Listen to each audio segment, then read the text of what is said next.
just some really quick thoughts for contrast going from verse 1 to verse 2. Thinking about the arrangement, how you're playing, say, chords. If it's a guitar, and in verse 1 there's sort of basically strumming patterns. In verse 2, maybe accenting, leaving some gaps between, ba-na, da-na, as opposed to da-na-na-na-na-na, in verse 1 to verse 2 as a contrast thing.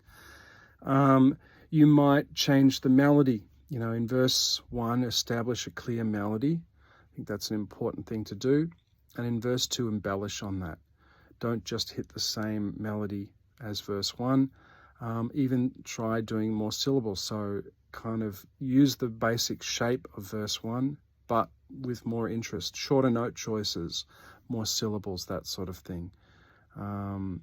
You might also introduce a new element in verse 2. So still, other arrangement doesn't change, but you might introduce a harmony part or a backing vocal, alternate, counter line, or a synth pad, or some other instrument into verse 2 that isn't in verse 1.